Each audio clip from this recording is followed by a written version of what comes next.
নমস্কার, আমি দেবজ্যোতি ওরফে রান্তু। আপনারা দেখছেন রান্তুর ছাদ বাগান।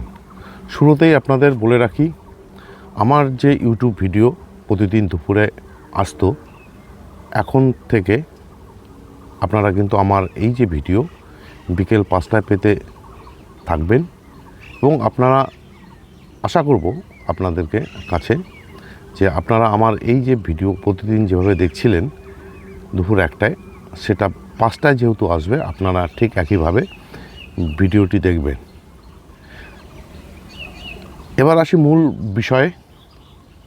এই যে আমার কাছে দেখছেন, এই একটি গন্ধরাজ ফুলের গাছ এবং সঙ্গে বসে রয়েছে আমি জবা গাছের মাঝে। এই গন্ধরাজ এবং জবা গাছের একটাই সমস্যা, সেটা হচ্ছে কুড়ি ঝরে যাওয়া। ফুল ফোটার আগেই কুড়িগুলো সমস্ত ঝরে পড়ে। কেন ঝরে পড়ে সেই নিয়ে আজকের ভিডিওটি মনোযোগ সহকারে দেখুন, আশা করি ভালো লাগবে এবং ভিডিওটি স্কিপ করবেন না। স্কিপ করে গেলে এই ভিডিওর যে সারমর্ম সেটাই আপনারা শুনতে পারবেন না বা দেখতে পারবেন না। তাহলে শুরু করি আজকের ভিডিও।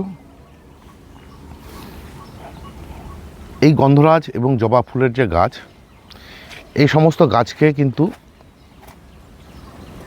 বিশেষ করে আমি ফেব্রুয়ারি মাসে রিপোর্ট করি এবং রুটপুন ডালপুন সব কিছু করে দিই। করে দেওয়ার পর গাছগুলো থেকে যখন নতুন ডাল আসতে শুরু করে এবং নতুন শাখা এবং নতুন পাতা সঙ্গে কুড়ি, জবা গাছগুলোকে ভালো করে দেখুন, প্রতিটি গাছেই কিভাবে কুড়ি রয়েছে, তাহলে আপনারা বুঝতে পারবেন যে জবা গাছে কীভাবে কুড়ি আসে বা গন্ধরাজ ফুলের গাছে কীভাবে কুড়ি আসে। এবং কুড়ি আসার পরেও সে সমস্ত কুড়িগুলো সব ঝরে পড়ে।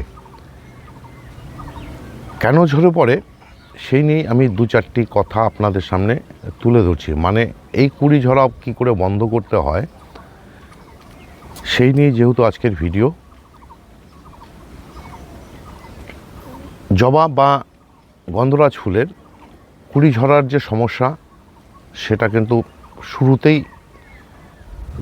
যেটা মূল কারণ হিসাবে আমি মনে করি, সেটা হচ্ছে ফাঙ্গাসজনিত কারণ।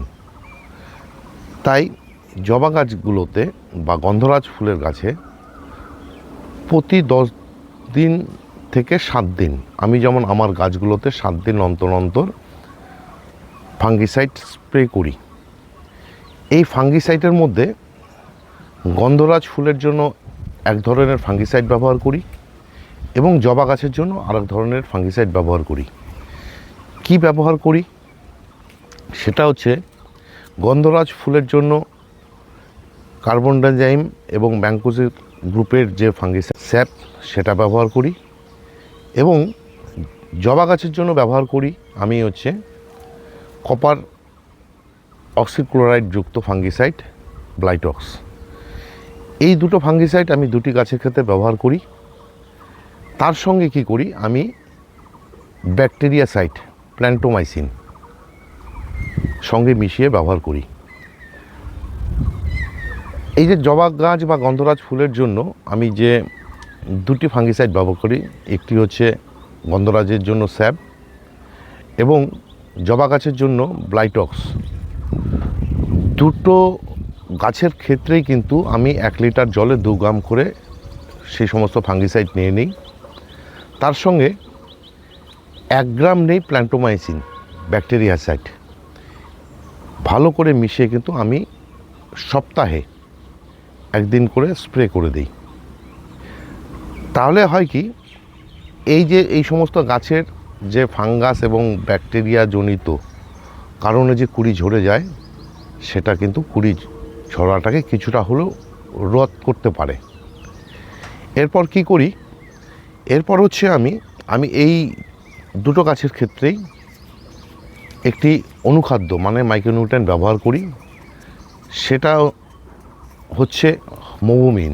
কেন মৌভূমিন ব্যবহার করি তার কারণ হচ্ছে, এই মৌভূমিনের মধ্যে আয়রনের পরিমাণটি বেশি থাকে, যার জন্যই আমি মৌভূমিন ব্যবহার করি প্রতি 15 দিন অন্তর একবার করে। সেটা কিভাবে করি, 1 লিটার জলে 2 গ্রাম মিশিয়ে এই গাছগুলোতে 15 দিন অন্তর অন্তর স্প্রে করে দিই। তাহলে বিষয়টা গিয়ে দাঁড়ালো কি, আমি ফাঙ্গাসজনিত কারণের জন্য যেহেতু গাছগুলোর কুড়ি ঝরে যায় এবং গাছগুলোর জন্য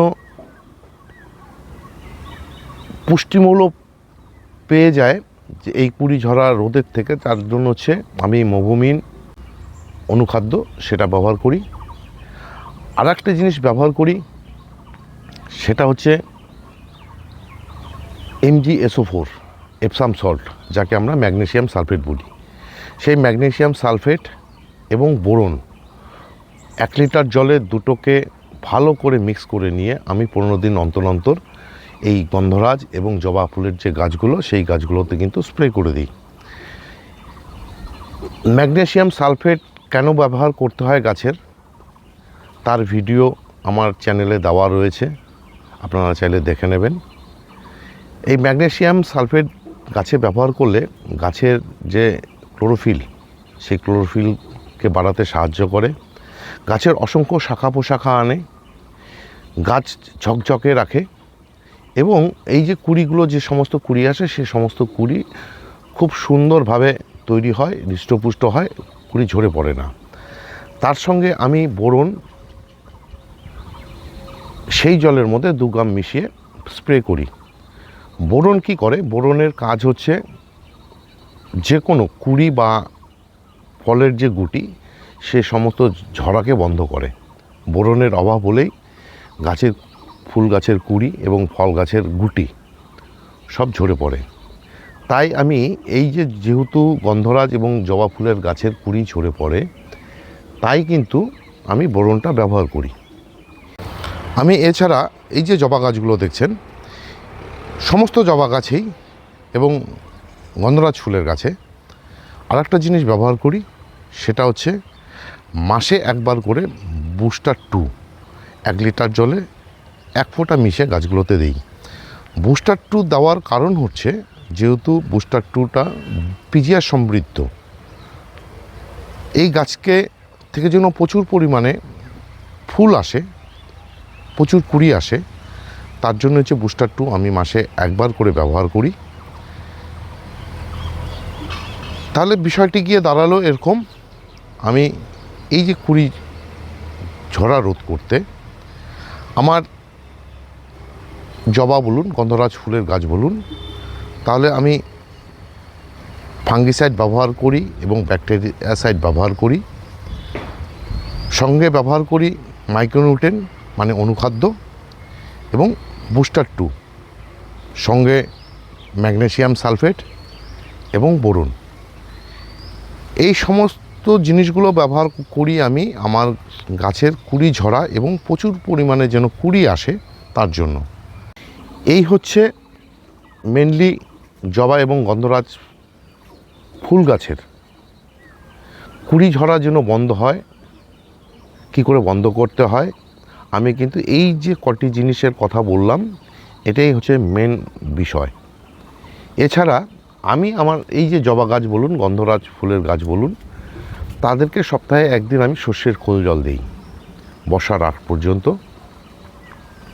কেননা জবা ফুলের গাছ প্রচণ্ড হাই ফিডার, খুব খেতে ভালোবাসে, তাই তাদেরকে একদিন করে আমি সর্ষের খোল জল ব্যবহার করি এবং এই গন্ধরাজ গাছের ক্ষেত্রেও। আর একটি NPK খাবার দেই আমি এই গাছের ফুলের জন্য। দুটি গাছের ক্ষেত্রে কিন্তু আমি দুটি NPK ব্যবহার করি। গন্ধরাজ ফুলের জন্য ব্যবহার করি আমি 05234, কারণ গন্ধরাজ ফুলের গাছ ফসফরাস এবং পটাশিয়াম খুব ভালো পছন্দ করে, তার জন্যই কিন্তু আমি 05234 ব্যবহার করি। যাদের কাছে 05234 NPK নেই, তারা কি করতে পারেন, আপনারা প্রতিটি টবে 2 গ্রামের মতন SSP মানে সুপার সিঙ্গেল ফসফেট এবং 1 গ্রাম 0050 মানে সালফেট অফ পটাশ বা মিউরেট অফ পটাশ যেটাই হোক, এই টবের মাটিতে সাইড বরাবর দিয়ে জল দিয়ে দেবেন। তাহলে 05234-এর যে কাজ সেটা কিন্তু সুপার সিঙ্গেল ফসফেট এবং পটাশের মাধ্যমেই হয়ে যাবে। আবার জবা গাছের ক্ষেত্রে কি করি, জবা গাছের ক্ষেত্রে আমি 13-0-45 কেন 13-0-45 ব্যবহার করি, জবা গাছ কিন্তু খুব একটা ফসফরাস জাতীয় খাবার পছন্দ করে না, তাই জবা গাছকে 13-0-45 যে এনপিকে, সেই এনপিকে আমি প্রতি সপ্তাহে কিন্তু ব্যবহার করি। আবার গন্ধরাজ ফুলের গাছের ক্ষেত্রে যে 0 ব্যবহার করি 15 দিন অন্তর অন্তর। এই 15 দিন অন্তর অন্তর এই গন্ধরাজ ফুলের গাছে আরেকটি খাবার ব্যবহার করি, সেটা হচ্ছে 10-26-26 এনপিকে গ্রানুলস আকারে থাকে। যত ইঞ্চি টব তত দানা আমি এই টবের গাছগুলোতে 15 দিন অন্তর অন্তর দিয়ে দিই। তার মানে বিষয়টা গিয়ে দাঁড়ালো এনপিকে 10-26-26 এবং এনপিকে 0-52-34 প্রতি সপ্তাহে একদিন করে পেয়ে যায়। এছাড়া এই জবা গাছ এবং গন্ধরাজ ফুলের গাছের ক্ষেত্রে আমি 2টি কীটনাশক ব্যবহার করি। সেটা হচ্ছে, একটি হচ্ছে ইমিডাক্লোরোভিটের কনফিডার, আরেকটি হচ্ছে কাকা। আমি যেদিন কাকা ব্যবহার করি ঠিক তার পরের সপ্তাহে আমি ব্যবহার করি ইমিডাক্লোরোভিট। তার মধ্যে একদিন মাসে ইমিডাক্লোরোভিটের সঙ্গে আমি সুপার সোনাটা 1 লিটার জলে 1 ml নেই হচ্ছে কনফিডার এবং 2 ml নেই সুপার সোনাটা মিশিয়ে কিন্তু আমি এই যে জবা গাছ এবং গন্ধরাজ ফুলের গাছে স্প্রে করে দিই। গন্ধরাজ এবং জবা ফুলের গাছে সবথেকে বেশি আক্রমণ করে মিলিবাগ। যদিও আমার বাগানে আজ পর্যন্ত আমি আমার কোনো গাছেই মিলিবাগের দেখা পাইনি, মানে মিলিবাগকে আমি ঘেঁষতে দেইনি। তার কারণ হচ্ছে আমি কিন্তু নিয়মিত গাছগুলোতে কীটনাশক ব্যবহার করে যাই। যেহেতু ছাদ বাগানে আমার প্রচুর গাছ, বিভিন্ন ধরনের গাছ, ফল ফুল সবজি বিভিন্ন, তাই বিভিন্ন গাছে বিভিন্ন রকম পোকামাকড়ের সমস্যা দেখা দেয়। তাই কিন্তু আমি নিয়ম করে অন্তত কীটনাশকটিকে আমার গাছগুলোতে ব্যবহার করে যাই। কিন্তু ফাঙ্গিসাইডের ক্ষেত্রে বলবো, জবা গাছ এবং গন্ধরাজ ফুলের গাছে যেহেতু এই সময় এদের সিজন টাইম, তাই প্রতি সপ্তাহে আমি দিয়ে যাই। কিন্তু অন্যান্য গাছের ক্ষেত্রে আমি মাসে 2 বার করে দিই। যেহেতু জবা গাছ এবং গন্ধরাজ ফুলের কুড়ি ঝরার একটা সমস্যা থাকে, তাই কিন্তু আমি এই সমস্ত গাছে যখন ফাঙ্গিসাইড ব্যবহার করি তার সঙ্গে ব্যাকটেরিয়াসাইড প্ল্যান্টোমাইসিন সেটাকেও ব্যবহার করি। এই পরিচর্যা করে কিন্তু আমার যে ফুল গাছের যে কুড়ি ঝরা সেই যে সমস্যা সেটাকে কিন্তু অনেকটা কন্ট্রোল করতে পারি। দেখুন, কুড়ি যে ঝরে না তা না, কুড়ি ঝরে, কিন্তু আজকে মাত্র এই কটা কুড়ি আমি পেলাম। আমার কাছে দেখুন কতগুলো জবা গাছ রয়েছে। সেই সমস্যা নিয়েই আজকের ভিডিও আপনাদের সামনে তুলে ধরলাম। আজকের ভিডিওটি যদি আপনাদের ভালো লেগে থাকে তাহলে কমেন্ট করবেন। আর আমার এই যে চ্যানেল, এই চ্যানেলটি যদি সাবস্ক্রাইব করা না থাকে চ্যানেলটিকে সাবস্ক্রাইব করে নেবেন এবং আপনাদের আত্মীয় বন্ধু পরিজনদের সঙ্গে আমার যে এই ভিডিওটি শেয়ার করবেন। কেননা সবার ছাদ বাগানেই এই গন্ধরাজ এবং জবা গাছের কুড়ি ঝরার একটা সমস্যা থাকেই। আশা করি ভিডিওটি আপনাদের কাজে লাগবে, তাই সবাইকে এই ভিডিওটি দেখার অনুরোধ রেখে সবাইকে শুভেচ্ছা এবং শুভকামনা জানিয়ে, অভিনন্দন জানিয়ে আজকের এই ভিডিও শেষ করছি। সবাই ভালো থাকবেন, সুস্থ থাকবেন, সবুজের সাথে থাকবেন। ধন্যবাদ।